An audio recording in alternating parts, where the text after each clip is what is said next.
وبه نستعين على أمور الدنيا والدين وصلى الله وسلم وبارك على سيدنا محمد وآله وصحبه أجمعين. أما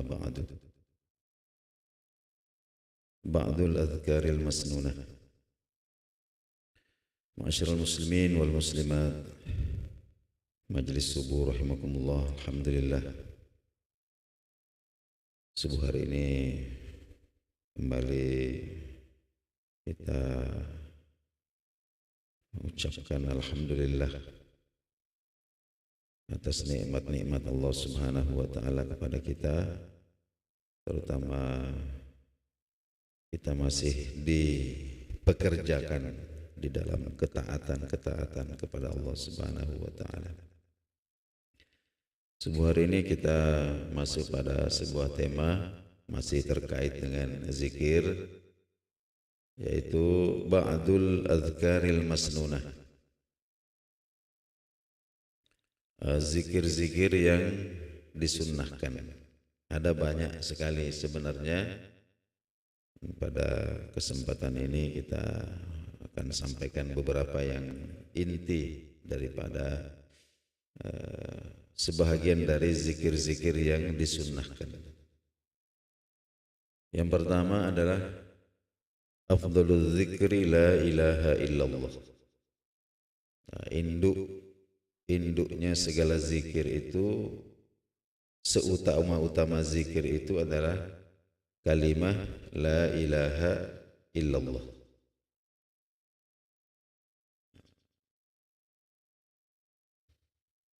La ilaha illallah ini,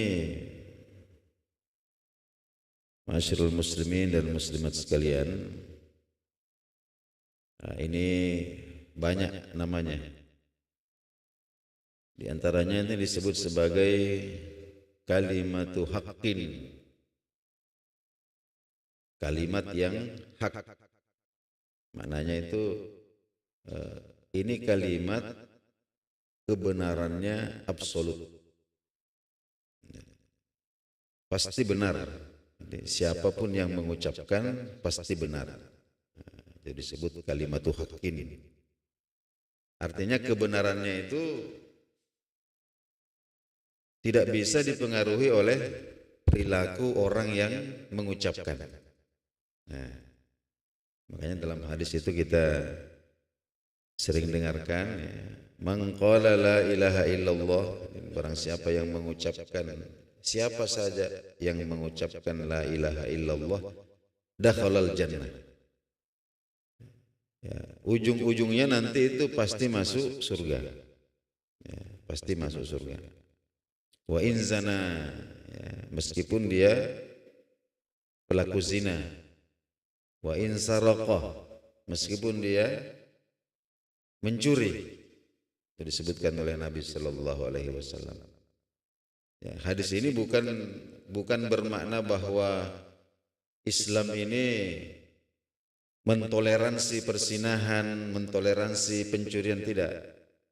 Tapi maknanya bahwa la ilaha illallah itu pasti benar, meskipun yang mengucapkannya itu tukang zina.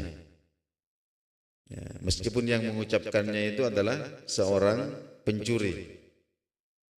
Ya, jadi perilaku seseorang yang mengucapkan la ilaha illallah tidak mempengaruhi kebenaran la ilaha illallah itu sendiri. Jadi siapapun yang mengucapkan, kalau kita ambil contoh yang gampang, ya, 1 tambah 1 itu pasti 2. Ya, mau yang bilang profesor, mau yang bilang tidak pernah sekolah, mau bilang orang buta huruf, ya 1 tambah 1 tetap 2. Nah, itu namanya kalimatu haqqin, absolut kebenarannya itu. Kemudian la ilaha illallah ini juga disebut sebagai kalimatut tauhid. Jadi kalimat pengesaan pada Allah Subhanahu wa taala, bahwa satu-satunya Tuhan itu yang pasti benarnya hanya Allah.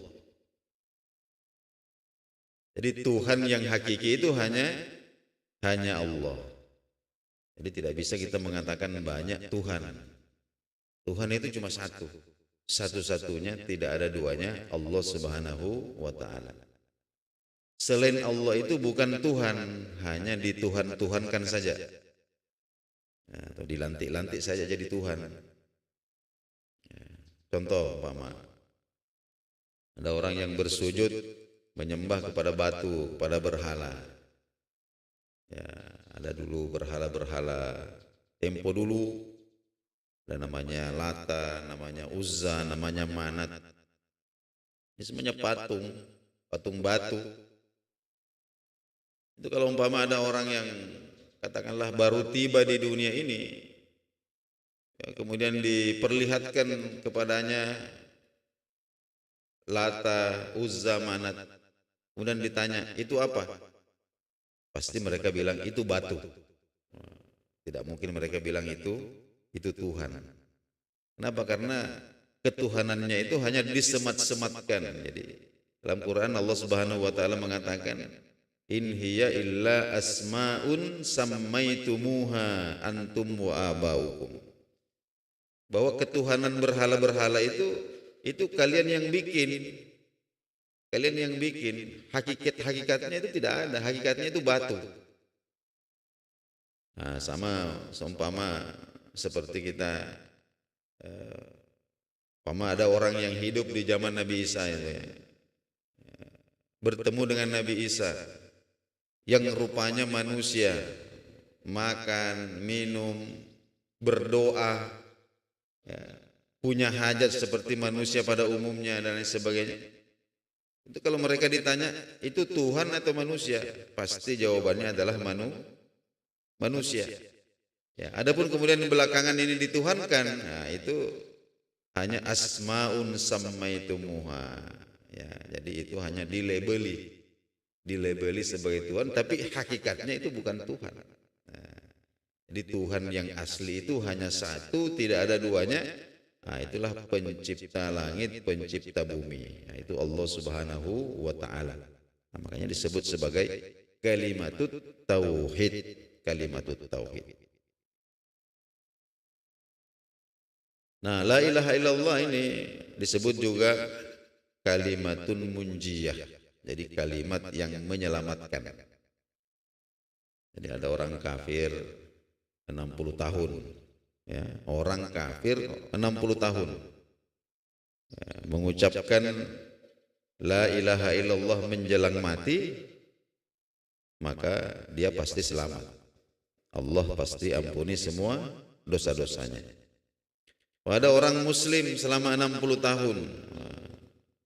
Orang muslim 60 tahun. Menjelang mati dia mengkufuri la ilaha illallah, maka pasti binasa semua amal-amal solihnya. Tidak ada nilainya di sisi Allah Subhanahu wa taala. Itu baginda Nabi sallallahu alaihi wasallam sabdakan, khairu ma qultu ana wan nabiyyuna min qabli. Sebaik-baik ucapan yang pernah aku ucapkan dan diucapkan oleh para nabi sebelumku adalah la ilaha illallah wahdahu la syarikalah lahul mulku wa lahul hamdu wa huwa ala kulli syai'in qadir.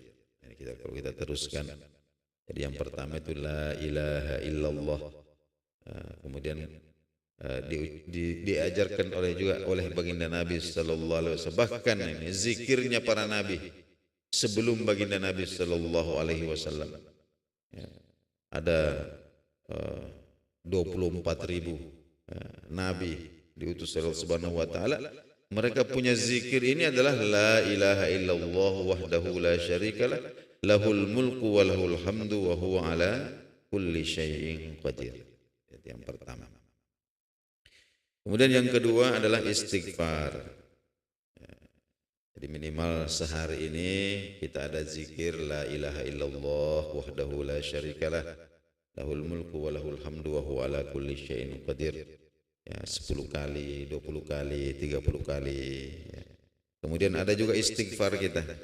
Astaghfirullahaladzim atau astagfirullah atau Allahumma ghfirli, maknanya sama.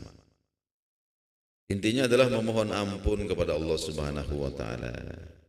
Di para ulama sufi kita mengatakan, ya, manusia itu benar saja masih ada salahnya, ya.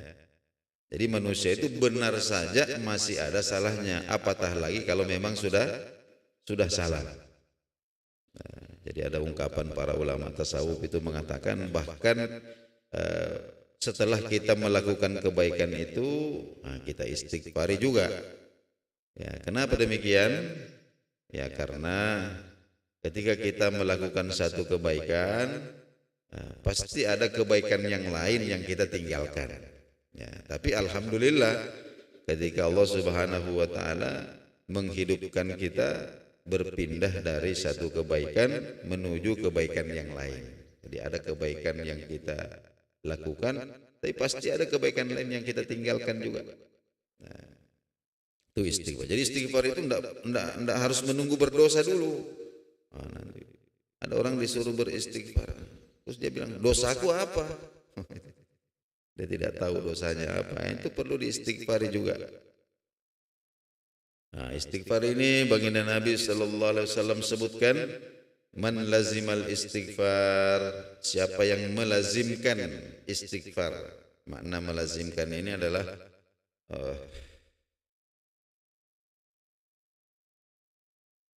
menjadikan istighfar ini sebagai wirid. Ya, katakanlah kita tetapkan sehari 100 kali. Nah, kita lazimkan sudah itu 100 kali. Kapan kita tinggalkan, kita kodok. Nah, itu namanya lazim. Ya, dijadikan wirid. Jadi kalau sudah, jadi zikir itu kalau sudah dijadikan wirid, nah, berarti kalau ditinggalkan dikodok.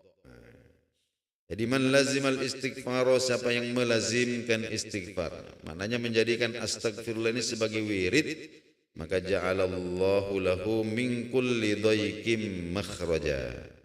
Maka Allah Subhanahu wa taala akan menjadikan dari setiap kesulitannya ada jalan keluar.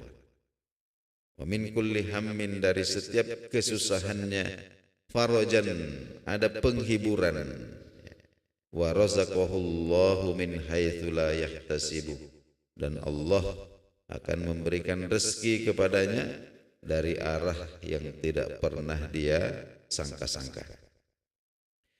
Kemudian baginda Nabi sallallahu alaihi wasallam juga ajarkan kepada kita apa yang disebut sebagai sayyidul istighfar. Ini induknya istighfar. Induknya istighfar. Nabi sallallahu alaihi wasallam sabdakan sayyidul istighfar. Induknya istighfar itu ayyaqulal abdu, adalah seorang hamba mengucapkan. Ini redaksinya, Allahumma anta rabbi la ilaha illa anta khalaqtani wa ana abduka wa ana ala ahdika wa wa'dika mastata'tu a'udzu bika min syarri ma sana'tu abu'u laka bi ni'matika alayya wa abu'u bi dhanbi faghfir li fa innahu la yaghfiruz dzunuba illa anta. Nah, itu redaksi sayyidul istighfar. Nabi kita sabdakan, mengqalaha, siapa yang mengucapkan sayyidul istighfar ini, minan nahar, nah, di waktu siang, ya, maksudnya mulai pagi sampai sore, ya. Muqinan biha, ya, dengan penuh keyakinan, famata min yaumihi, kemudian dia meninggal hari itu, ya, qabla ayyamshi, sebelum matahari terbenam, fahuwa min ahlil jannati, maka orang ini termasuk penduduk surga. Man qalaha, dan barang siapa yang mengucapkan sayyidul istighfar ini, minal laili, di waktu malam, wa huwa muqinun biha, dengan penuh keyakinan, famata qabla ayyusbiha, kemudian orang ini meninggal sebelum subuh, maksudnya sebelum pagi, fahuwa min ahlil jannati, maka dia termasuk ahli surga. Nah, jadi makanya Sayyidul Istighfar ini dimasukkan juga di dalam zikir pagi dan petang. Nah, pagi-pagi seperti ini, ya, setelah sholat subuh kita ucapkan satu kali saja. Nah, maka jikalah membentang hari ini sampai sore, kemudian Allah takdirkan kita wafat di situ, Nabi mengatakan fahuwa min ahlil jannah. Nah, begitu juga setelah sholat maghrib, kita baca lagi Sayyidul Istighfar. Kalau sebelum pagi kemudian Allah takdirkan kita meninggal, maka Nabi kita katakan fahuwa min ahlil jannah, Sayyidul Istighfar ini. Kita kaji sedikit Sayyidul Istighfar ini, Bapak dan Ibu sekalian. Yang unik adalah Sayyidul Istighfar ini tidak diawali dengan istighfar. Nah, jadi awalannya ini bukan astagfirullah, bukan. Tapi awalannya adalah Allahumma ya Allah anta rabbi, engkau adalah Tuhanku. La ilaha illa anta, tidak ada ilah, tidak ada Tuhan yang benar kecuali engkau. Ya, khalaqtani, engkau menciptakanku, wa ana abduka, dan saya ini adalah hambamu. Nah, jadi tidak diawali dengan istighfar, tapi diawali dengan penegasan status. Jadi kita tegaskan dulu status kita. Nah, statusnya itu bahwa Allah itu adalah Tuhan, nah, sedangkan kita ini adalah hamba. Ya, Allah itu Tuhan, sedangkan kita ini adalah hamba. Ya, jadi jangan sampai kita lupa itu status. Ya, status Allah sebagai Tuhan dan status kita sebagai hamba. Jadi konsekuensinya apa? Konsekuensinya yang pertama bahwa Allah itu sempurna, sedangkan kita ini hamba penuh kekurangan. Itu kemestian itu. Ya Allah, karena engkau Tuhan, engkaulah yang maha sempurna, sedangkan aku ini hamba, karena itu aku ini penuh dengan kekurangan. Wa ana ala ahdika wa wa'dika mastata'tu. Saya tahu bahwa sebagai hamba saya punya kewajiban kepadamu, ya, yaitu menunaikan perintah dan meninggalkan larangan, kan begitu. Wa ana ala ahdika wa wa'dika, dan aku sudah berusaha untuk menepati janjiku kepadamu mastata'tu, sesuai dengan kemampuanku. Nah, tapi itu tadi, karena aku ini hamba, aku ini makhluk, maka aku penuh kekurangan. Karena itu pasti banyak sekali kekuranganku di dalam menunaikan janjiku kepadamu. Karena itu a'udzubika min syarri ma sana'tu. Ya, aku berlindung kepadamu dari buruknya perbuatan dosa yang aku lakukan. Nah, satu. Setelah itu kemudian abu'u laka bi ni'matika alayya. Ya, aku mengakui nikmatmu kepadaku. Nah, jadi meskipun kita banyak salah, banyak dosa, nah, jangan sampai kita kemudian kehilangan harapan kepada Allah Subhanahu wa taala. Betul bahwa saya ini banyak khilaf, banyak dosa, tapi saya tidak lupa bahwa engkau juga memberikan banyak nikmat kepada saya. Di antaranya apa? Ya, kalau kita melakukan satu dosa, itu kan dicatat satu. Ya. Nah, tapi kalau kita melakukan satu kebaikan, itu dicatat 10. Jadi seumpama dikalkulasi, itu satu kebaikan lawan satu dosa, ya itu masih ada sisa 9 gitu. Nah, ini kan nikmat dari Allah Subhanahu wa taala. Jadi maksudnya jangan sampai kemudian karena dosa itu lalu setan memasukkan was-was di dalam hati kita, sampai kemudian kita kehilangan harapan kepada Allah Subhanahu wa taala. Jadi was-was itu adalah seseorang itu digiring oleh setan untuk hanya ingat hal-hal yang negatif tentang dirinya. Ya, hanya ingat yang negatif-negatif saja. Sampai dia lupa mengingat hal-hal yang baik, yaitu nikmat-nikmat Allah Subhanahu wa taala.